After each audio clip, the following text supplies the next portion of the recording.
What's going on, everybody? Welcome into the NFL Sunday Roundup Show here on Betting Pros. I'm your host, Russell Brown, and we are back for Week 13 in the NFL. We are going to jump ahead to Week 14 in a little bit, but we've got to recap some of Week 13. But before we get into all of that, I got to tell you guys about the Betting Pros Discord chat. If you guys are looking to up your game in sports betting, join our exclusive sports betting Discord community at bettingpros.com/chat. Not only can you connect with expert handicappers who provide free picks for the NBA, the NFL, MLB, NHL, player props, live betting, and so much more. But now you can also participate in our weekly community picks. Cast your vote, see how your picks stack up against the experts, and track your success now over at bettingpros.com/chat. So let's jump into week 13 of the NFL. What a crazy week this has been because Thanksgiving. I hope you all had a great Thanksgiving, but we saw 3 games on Thursday, which is different from the traditional one game that we see. Meanwhile, we had one game on Black Friday between the Chiefs and the Raiders. So going into NFL Sunday, we saw 4 games already be played, and through most of today. It's 7:00 on Sunday night.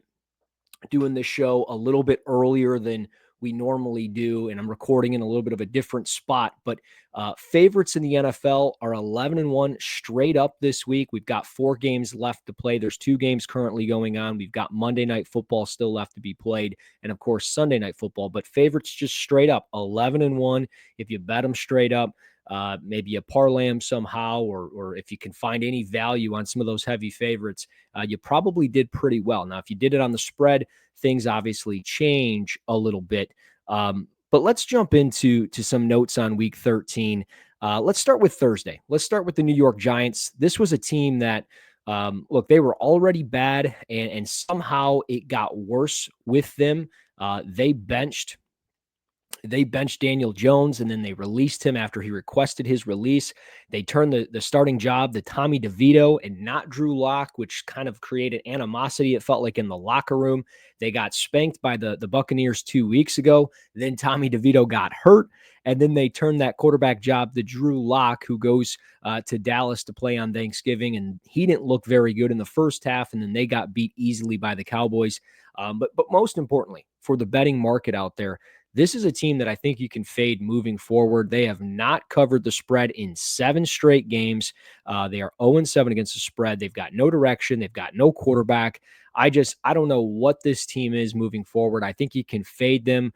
And we'll talk a little bit more about them as we wait for the line here for the Saints and Giants game, which actually just dropped as I hit refreshed on DraftKings. It was set at 4.5. So we'll look at that into week 14. But staying in the NFC East, Washington Commanders, they handled the Titans pretty easily today. They scored 21 points in the first quarter, and right now the Titans are the worst team against the spread. They're 2-10 against the spread this year. They've got Jacksonville twice on their schedule, so we'll see how that shakes up, but they've got Cincinnati and Houston coming up. I think they'll be a very interesting team to bet against. And as we wait for lines on them, I mean, right now they're 4-point favorites at home next week against Jacksonville. I think a lot of that is simply because we don't know the status of Trevor Lawrence, which you probably saw that big hit that went viral. Aziz Al-Shashir hit him and gave him a concussion, and he got ejected from the game. Was really chaotic in itself. But looking ahead, I mean, 4 points, that's a big number for a Titans team that is not very good. You might want to consider that. Another thing here, I've been very interested in the under as we get into the later part of the season. Teams kind of get beaten down. The bye weeks go away. You get some of the colder weather. You got the elements to deal with. And I know these are 2 dome teams, but it's very interesting. Minnesota and Atlanta are 8-4 to the under this year. I hit the under bet on the Falcons and Chargers earlier today at 47.5 points. The under is hitting 4 straight games for Atlanta, and next week, I think it gets very interesting. Like I mentioned, 8-4 to the under for both teams. We'll look ahead at that at week 14, but I really like the under between those two teams next week. I'm very interested in the Houston Texans moving forward. They do not have an easy 3-game schedule coming up. They've got Miami, Kansas City, and Baltimore. They're also 9-4 to the under this season and are 5-6-2 against the spread this season. They have not covered the spread in 4 of their last 6 games, did not cover the spread today. So I think this is a very interesting team. They're banged up on both sides of the football. CJ Stroud does not necessarily look right. So I'm very intrigued with the Houston Texans moving forward. Another team that you should maybe have some interest in because they do not have an easy schedule coming up. They've got San Francisco, Minnesota, Detroit, Seattle, and Green Bay. That is the Chicago Bears. What direction is this team going under with Caleb Williams? They now turn to interim offensive coordinator Thomas Brown to be the head coach. They fired Matt Eberflus on Friday after he put his team in a terrible spot to either win or potentially tie against Detroit on Thursday, maybe go to overtime. But they've lost 6 straight games. The under is gone and the under is hitting 5 of 6 for them. It's a brutal team.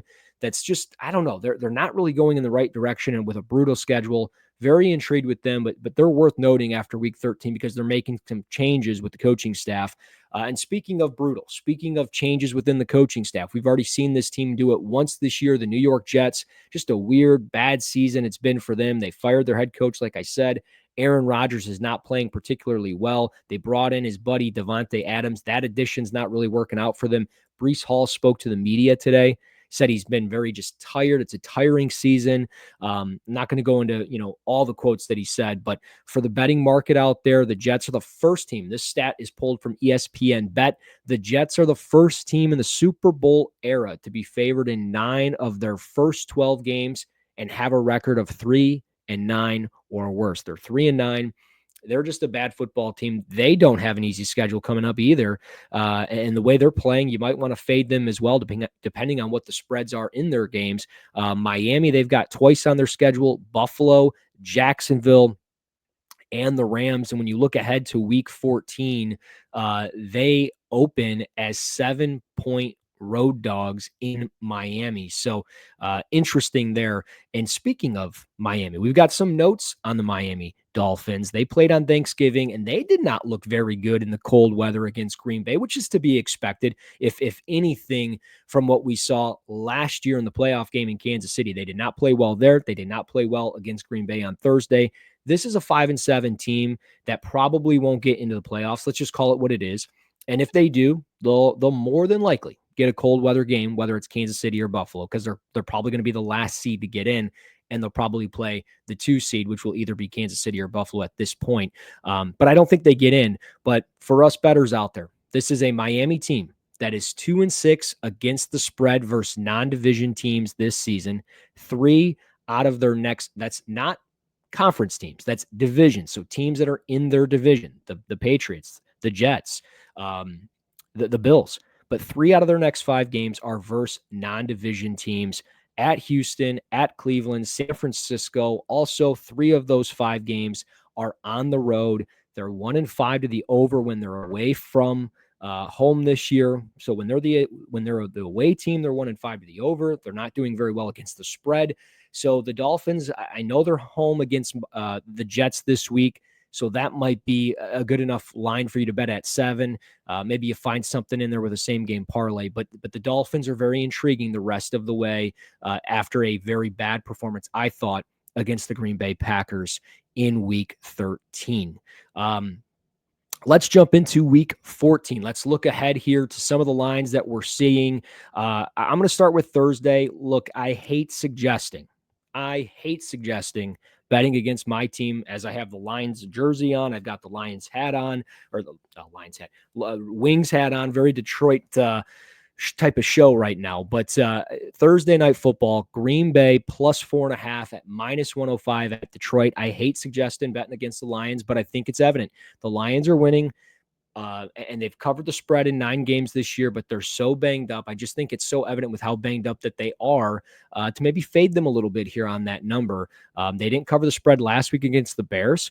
And I think the Packers are just a smarter play. They're playing a little bit better football. They're a little bit healthier. And I think Detroit could still win this game, but I don't know if they win by more than 3 or 4 points. Maybe I'm eating my words. I hope I am. But Green Bay at plus 4.5 with the way that they've been able to run the football and the weapons that they have, and Jordan Love maybe starting to figure some things out. And with the way their defense has been playing, I think this will be a very competitive game, but I think it'll still be close for week 14. So consider Green Bay plus 4.5. Talked about this one earlier. Atlanta, Minnesota, under 46.5 at minus 110.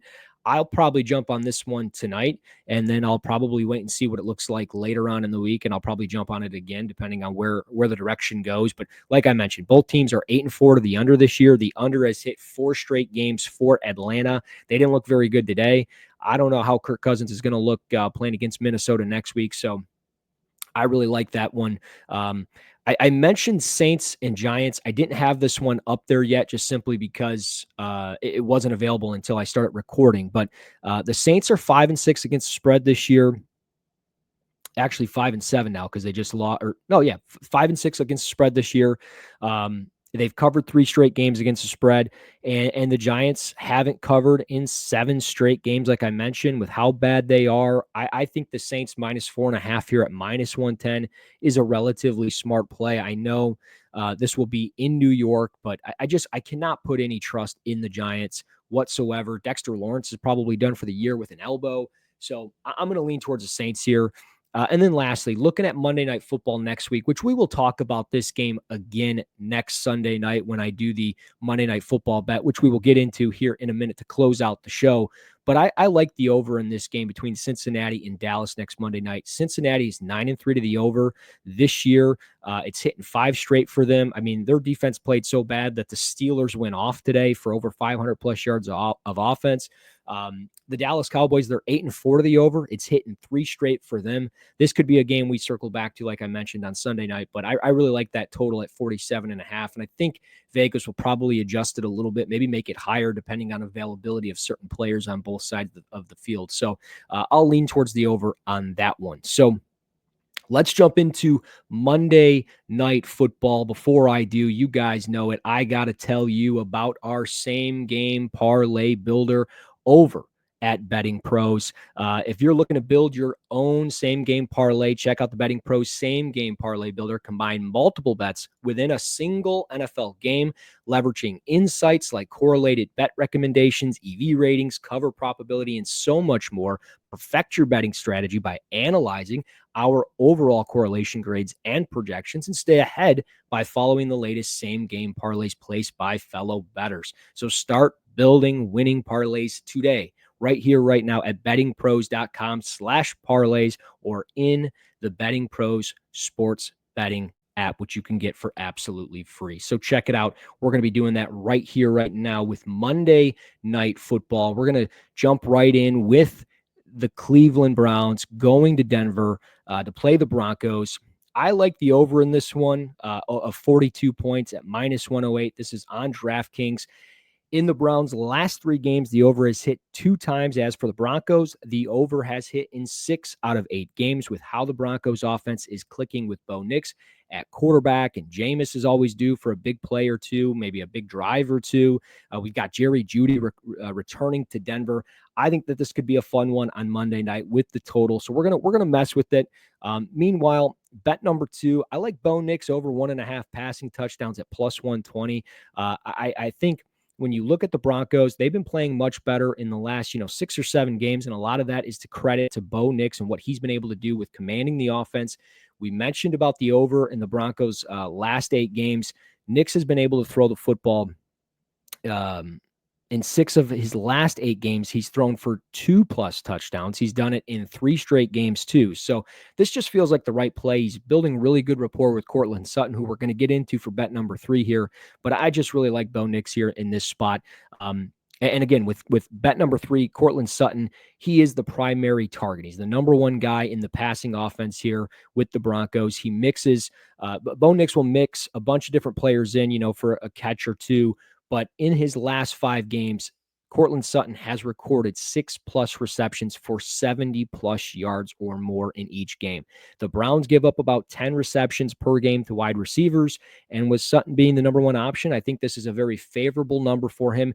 Over 5.5 receptions at +110. I also like him to score as well, but if you take these 3, you can put him in a same game parlay at +455 odds over at DraftKings. So check that out on our same game parlay builder on bettingpros.com. So that's the week 14 look ahead. That's the week 13 recap. That's Monday Night Football. I hope you guys enjoy the rest of your Sunday evening, the rest of the week, and I hope you keep cashing tickets. We'll be back next week for the Sunday Roundup show right here on bettingpros.com.